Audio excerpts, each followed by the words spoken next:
You can't sit here. Go to the warehouse. That's what Major Turner told him. Just like that. Cold as ice. It was a freezing winter day at Fort Carson. An old man in a beat-up jacket stood there at the ceremony grounds. He had a small box in his hands. A watch. For his grandson Jake, graduating from basic training today. The old man didn't argue. Just nodded and walked toward the warehouse where they store supplies. About an hour later, something happened. A whole convoy of vehicles rolled through the base gates. Black cars, jeeps, buses, military brass. And Major General Wright didn't go to the ceremony. He went straight to that warehouse. The door swung open. The general snapped to attention and saluted. "General Harrison, sir." Right then, Major Turner's face went white as a sheet. That old man he'd just kicked out? The one he sent to the warehouse? He was a retired four-star general. Before we get into the story, please hit that subscribe button and drop a like. And tell us in the comments where you're watching from. We'd love to hear from you. Thanks for being here at Heavenly Life today. I left at 5 in the morning. The trip from my little place in the mountains to Fort Carson took 3 bus rides. Long day. My grandson Jake was graduating from basic training. That's why I came. See, my son would have been there, but he's gone. Military accident years back. So Jake's all I got left. All the family I have. I packed something special. An old military watch in a small wooden box. My son wore it during his service. Now it was time to pass it to Jake. Got to the base around 9. Showed my ID at the gate, filled out the visitor form. "Here to see your grandson, sir?" "Yep. Jake Harrison. Graduating today. Congratulations. Head over to the ceremony grounds." The young soldier pointed the way. The grounds were already filling up. Rows of white folding chairs with name cards on them. VIP section, command section, family section. People in heavy coats looking for their sons and daughters. I stood near the back just watching, looking for Jake among all those troops lined up. Couldn't spot him yet. They hadn't marched out. Snow started falling, light but cold. I pulled my old jacket tighter. Had this thing 20 years. Patches on the elbows. Zipper half broken. But it still worked. There was some empty space behind the VIP chairs. Thought I'd rest there for a minute. Get out of the wind. That's when I heard him. "Sir," turned around. Young officer. Major's rank on his uniform. Maybe late 30s. Name tag said Turner. "You can't stand here." His voice wasn't friendly. "Oh, sorry. Just resting a moment. This is for VIPs and command staff only. You need to move." He looked me up and down. The jacket. The worn shoes. The little box in my hands. His face said it all. Didn't belong here. I'm just waiting for my grandson. He's graduating today. Family section's over there. He pointed across the field. Actually, that area's full. We're setting up overflow seating in the supply warehouse. Warehouse. Storage building where they keep equipment and blankets.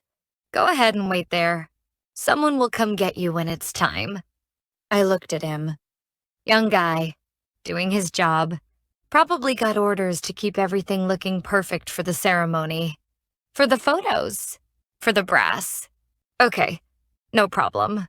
Picked up my box and headed where he pointed. The warehouse was off to the side. Gray concrete building. Rusty metal door. Squeaked when I pushed it open. Inside was cold. Colder than outside somehow. Big open space filled with folded cots, stacked blankets, boxes of supplies. A small electric heater humming in the corner, but it wasn't doing much. 2 young soldiers were moving boxes around. They looked surprised to see me. "Oh, hey, sir. You okay?" "Yeah, I'm fine." They said to wait here for the ceremony. "Oh, here, let me get you a chair."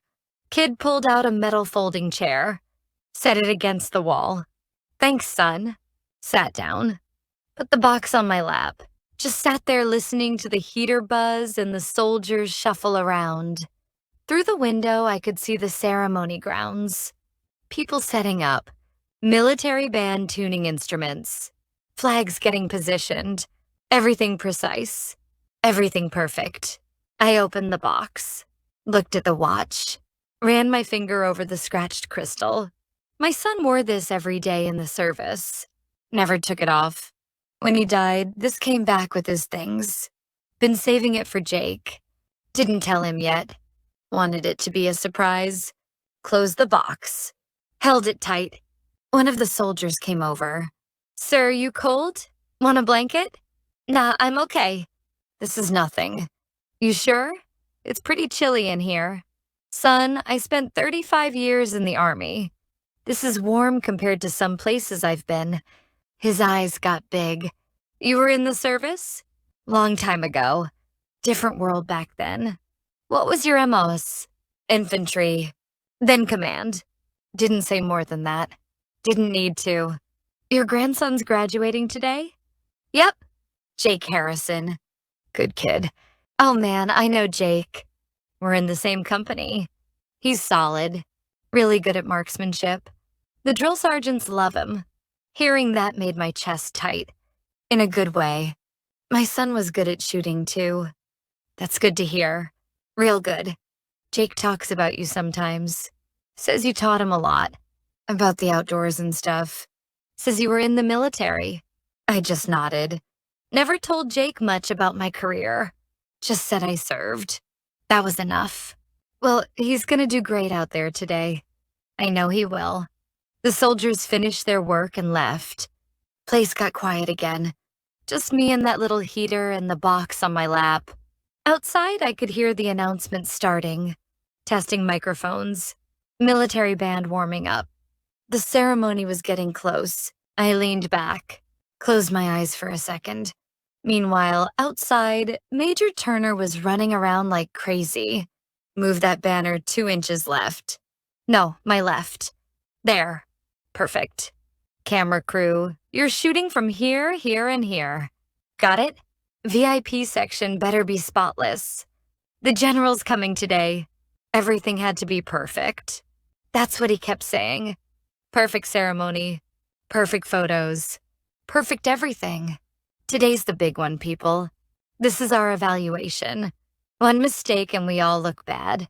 He walked past the VIP chairs, straightening name cards, checking angles, making sure nothing looked out of place. Then something happened at the front gate. The guard called it in. "We've got multiple vehicles approaching. Official convoy." "How many?" "Still counting. At least 10. Maybe more." The duty officer looked confused. The division commander was expected. 1 car, maybe 2. But 10 vehicles? Check with headquarters. Find out what's going on. But headquarters didn't have answers either. The vehicles started coming through.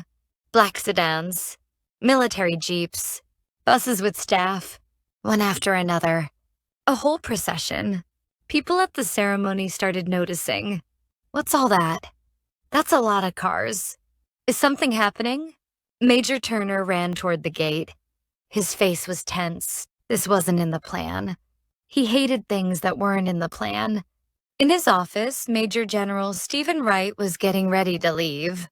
He looked at a photo on his desk. Old picture from 30 years back. Him as a young lieutenant. Next to him, a senior officer with a huge grin. General William Harrison. Bill. Wright had served under him early in his career. Learned everything from that man. How to lead. How to care for troops. How to put people before paperwork. General Harrison. He said quietly to the photo. His aide knocked. "Sir, ready to go?" "Hold on. Call personnel. I need to confirm something." "Yes, sir." Wright dialed. "This is the general. I need you to check today's visitor list. Look for a Jake Harrison. Basic training graduate. Tell me who his guardian is." Pause. Guardian is listed as William Harrison. Grandfather. Wright closed his eyes. Smiled. I knew it. He grabbed his coat. "Let's go. But we're not going to the ceremony first." "Sir?" I need to check the family waiting area. The supply building. The warehouse? Sir, shouldn't we go straight to the VIP section? No. There's someone I need to see first. His aide didn't ask questions, just followed orders.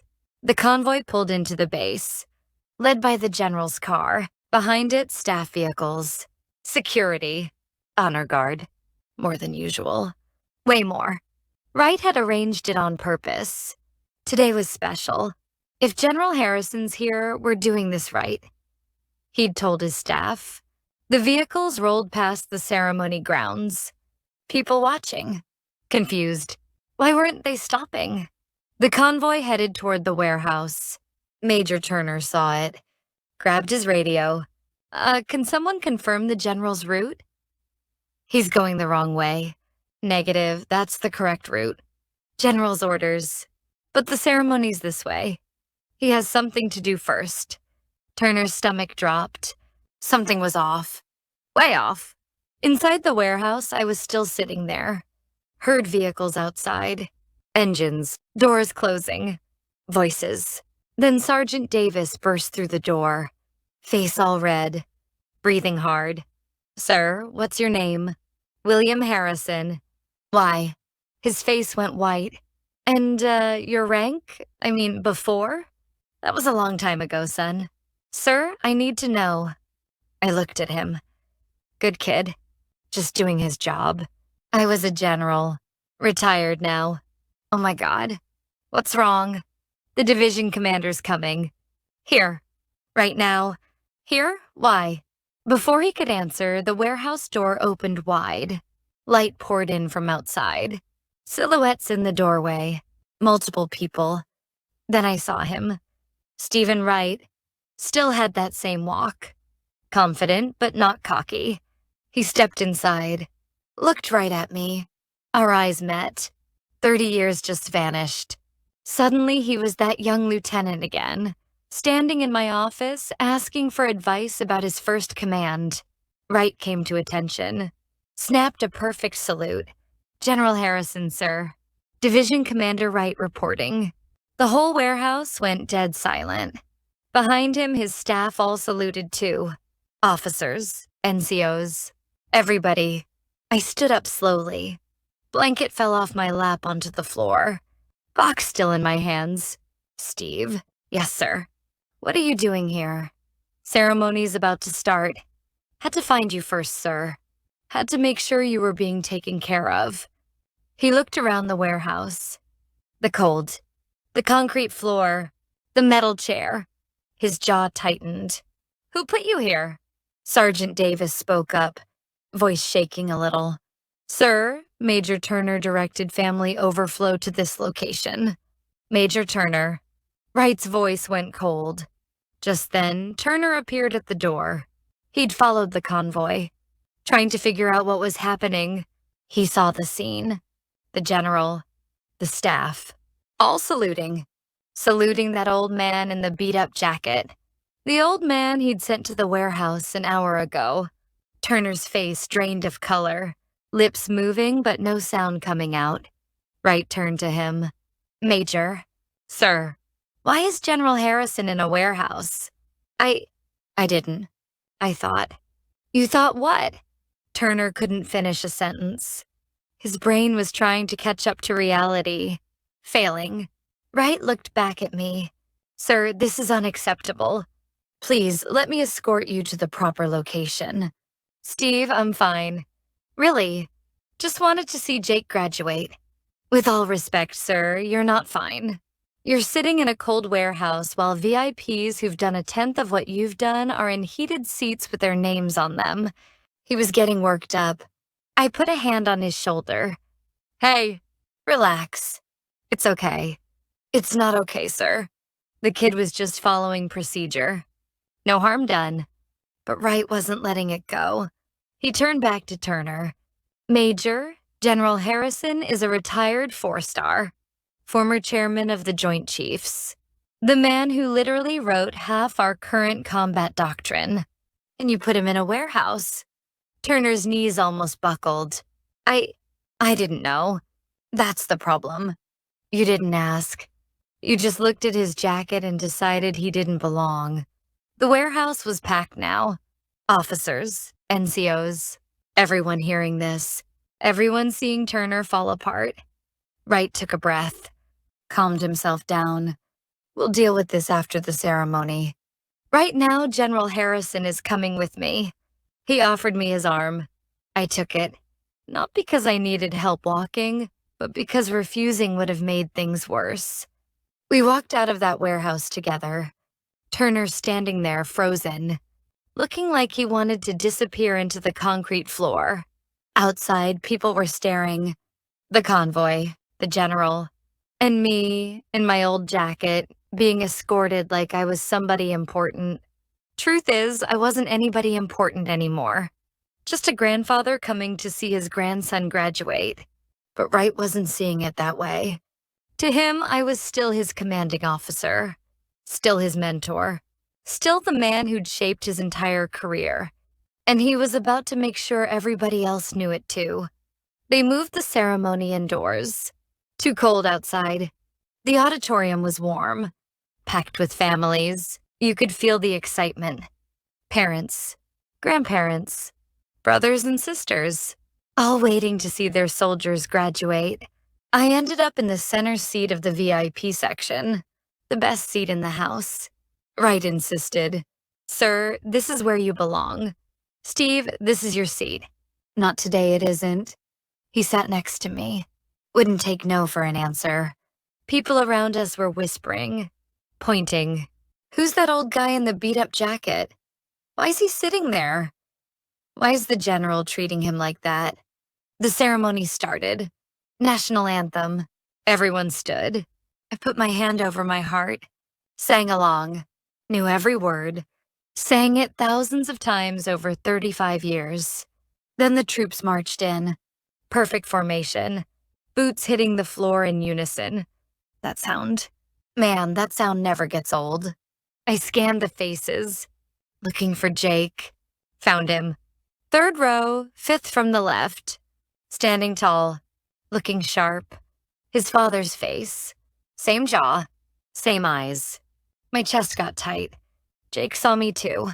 His eyes went wide, probably wondering why Grandpa was sitting in the VIP section, why the general was next to me. The diploma ceremony started. Names called one by one. Each graduate walking up, shaking hands with the commander, receiving their certificate. Jake Harrison. There it was. My grandson's name echoing through the auditorium. I sat up straighter. Couldn't help it. Jake marched to the stage, saluted, took his certificate from Wright. Wright said something to him. Jake nodded, smiled a little, watching that moment. Man, if my son could have seen this. After all the diplomas were handed out, Wright went to the podium. Time for the commander's address. Standard part of every graduation. But Wright put his notes aside. Before I give my remarks, I need to talk about something that happened today. The auditorium got quiet. This morning, a grandfather came to this base to watch his grandson graduate. He traveled hours to get here, left before sunrise, took 3 buses. Families were listening now, really listening. When he got here, he was told he couldn't sit in the family section. It was full, so he was directed to wait in a supply warehouse. Murmurs started, people looking around. That warehouse was cold, uncomfortable, not a place anyone should have to wait, especially not on a day like this. Wright paused. Let that sink in. But here's what you need to know about that grandfather. He looked at me. General Harrison, would you mind standing for a moment? I shook my head. Didn't want the attention. But Wright wasn't giving me a choice. Sir, please? I stood up. Slowly. Every eye in that auditorium turned toward me. This is General William Harrison, retired 4-star, former chairman of the Joint Chiefs of Staff. 35 years of service to this country. You could hear a pin drop. And this morning we put him in a warehouse. The room stayed silent. Heavy silence. General Harrison is also my former commanding officer. The man who taught me what it means to be a soldier. what it means to lead. He taught me that we take care of people, that we don't judge by appearances, that every person who walks through our gates deserves respect. Wright's voice was getting emotional, trying to keep it together. And today we failed that standard. We failed him. He looked across the room, found Turner standing in the back. Turner looked like he wanted to crawl under a rock. Major Turner, front and center. Turner hesitated, then slowly walked forward. Every step looked painful. Major, tell us what happened. Turner's voice came out shaky. Sir, I directed the gentleman to the warehouse. I didn't realize. You didn't realize what? I didn't know who he was, sir. And if you had known, would you have treated him differently? Turner couldn't answer. The answer was obvious. Of course he would have. That's the problem, Major. You judged based on appearance, based on a worn jacket and old shoes. You saw someone you thought didn't matter. The auditorium was completely still, everyone listening to every word. Wright turned back to the crowd. As of right now, Major Turner is relieved of his duties pending an investigation. He'll face disciplinary action for how he handled this situation. Turner's head dropped. Career probably over, or at least seriously damaged. Then I stood up, walked to the podium. Wright looked surprised. Sir, you don't have to. Steve, let me say something. He handed me the microphone. My hands shook a little. Been a long time since I spoke to a crowd this big. Folks, my name's Bill Harrison. My voice echoed in the auditorium. What happened this morning wasn't pleasant. Won't lie about that. Being sent to that warehouse stung a bit. Paused. Looked at Turner. But I'm not angry. You know why? Because I've made the same mistake. That got people's attention. Long time ago, I was a battalion commander. A soldier's parents came to visit. They were poor, wore old clothes, looked rough around the edges, and I judged them. Told the soldier to make sure they looked more presentable next time. The memory still hurt. I was wrong. Dead wrong. Those parents had worked their whole lives to give their son a chance, and I insulted them without even knowing it. Looked back at Turner. Major Turner, what you did today reminded me of my own mistake, and I learned something from that. Want to know what it was? Turner nodded. Barely. I learned that the uniform doesn't make you better than anybody. The rank doesn't make you special. What makes you a soldier is how you treat people when nobody's watching. How you treat people who can't do anything for you. Let that sit for a second. You made a mistake today. A big one. But mistakes can teach us. Question is, what are you going to learn from this? Turner was crying now. Trying to hide it, but failing. I looked at Wright. Steve, I know you have to do your job. Discipline and all that. But I'm asking you for one thing. Give this man a chance to make it right. In front of everyone here. Wright thought about it. Nodded. Major Turner, step forward. Turner walked closer. Stood in front of me and Jake, who'd come up from his formation. I'm sorry, sir. His voice cracked. I'm sorry, Jake. Your grandfather deserves better than what I gave him today. A lot better. He was shaking. Really shaking. I judged him by his jacket. By his shoes. I didn't see the man. I didn't see what he'd done. What he'd sacrificed. I just saw someone I thought didn't belong. Tears running down his face now. Not hiding it anymore. I was wrong. Completely wrong. And I promise you, I'll never make that mistake again. He looked at me. Sir, I know I can't take it back. But I swear, I'll spend the rest of my career remembering this day. Remembering what you taught me. The auditorium stayed quiet. Then someone started clapping. Then someone else. Pretty soon the whole room was applauding. Not for me. For Turner. For having the guts to own up to his mistake in front of everybody.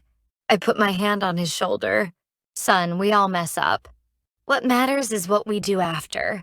You just did the hardest thing a person can do. You admitted you were wrong. That takes courage. Turner nodded. wiped his eyes. Thank you, sir.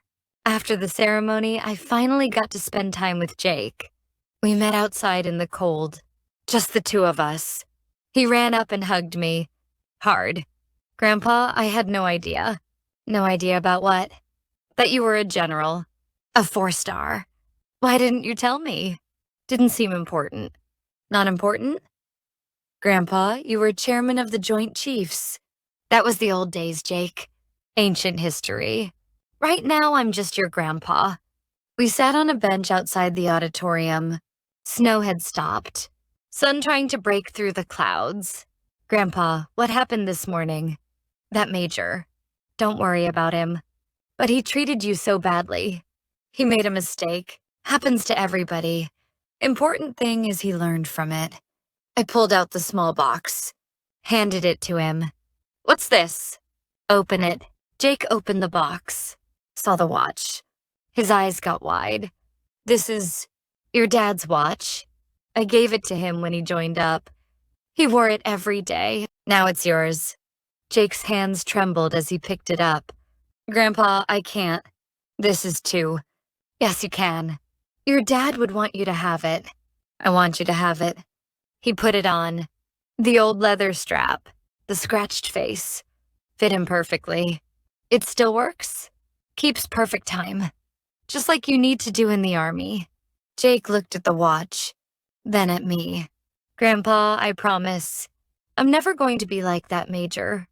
I'm never going to judge people by how they look. I know you won't. You're better than that. You're your father's son. We sat there for a while, not saying much, just being together. Eventually, we had to head to the parking lot. My bus was leaving soon. Wright was there, waiting. Sir, let me drive you home. Steve, you got work to do. Nothing more important than this. We compromised. He'd drive me to the bus station. Save me one connection. At the gate, Sergeant Davis was standing guard. When he saw me, he came to attention. Saluted. General Harrison, sir. Thank you for what you said in there. About second chances. You take care of these troops, Sergeant. I will, sir. Every single one of them. Jake walked me to Wright's car. Gave me one more hug. I love you, Grandpa. Love you too, kid. Make me proud. I will. I promise.